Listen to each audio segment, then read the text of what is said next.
हसावेला जेकर कातिल मुस्कान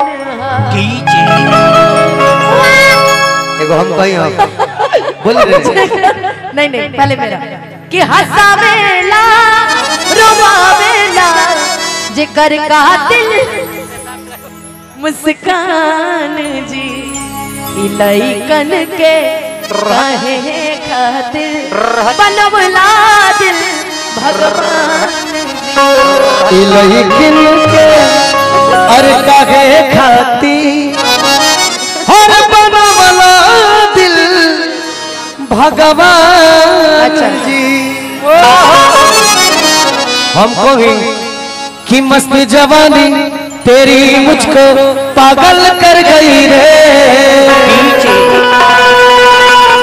तेरे नैनों की मस्ती दिल में कर गई रे। रुक जा ओ दिल दीवाने पूछूं तो मैं जरा लड़का है यह जादू खुशबू है या नशा। तनी मारा पुदीना मारो तो हिल जाओ। तो तुम भी रहो ना, कहाँ जा रहे हो? हाँ हम गाओ एगो के बाद चली जाए है ना। इसको नहीं जाने देंगे, तुमको नहीं जाने देंगे। ये गलत बात अनुपमा जी रहो लेकिन आज एगो तारा एह बात के कही के जाए के परी शाहपुर में सब के बात कह देलू लेकिन आज एगो बात कह दे कि तहर लवर हो कौन घराना के तनी एकरा के कहवा ऐसा नहीं है। लभर तो मेरे सारे जात में मेरे लभर है। आप सब मेरा प्यार है। क्या बात है, जोरदार ताली बजा दीजिए। कि बघवा बिरादरी कहल जाला अरे ओहिराना के कि लभर हमारे हो जातू बंसी घर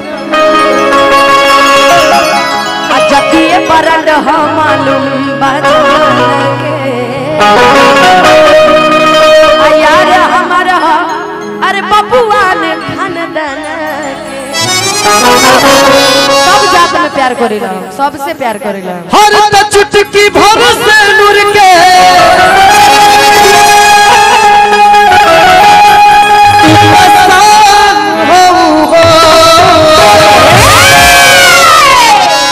यार भगवान ने सिर्फ एक ही जाति बनाई जिसका नाम इंसान है।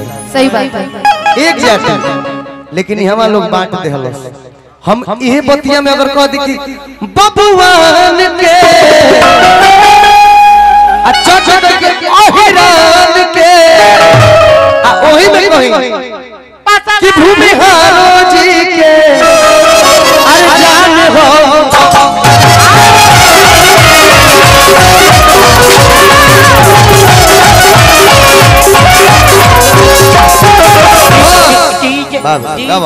पुदीना मारो।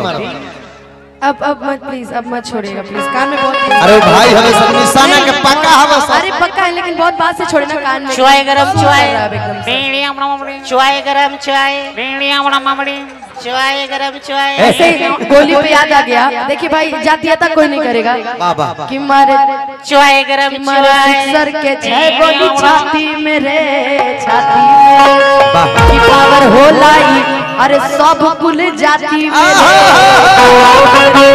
जो भी जाति है सब में इतना पावर है कि सब अपने में है। केहू से आज वो रेक्सावानो केहू से कम नहीं खे। रेक्सावान भी किसी से कम नहीं है। बिल्कुल बाबू पुदीना मारा पुदीना हिल जाओ। तू ये जो रहो हम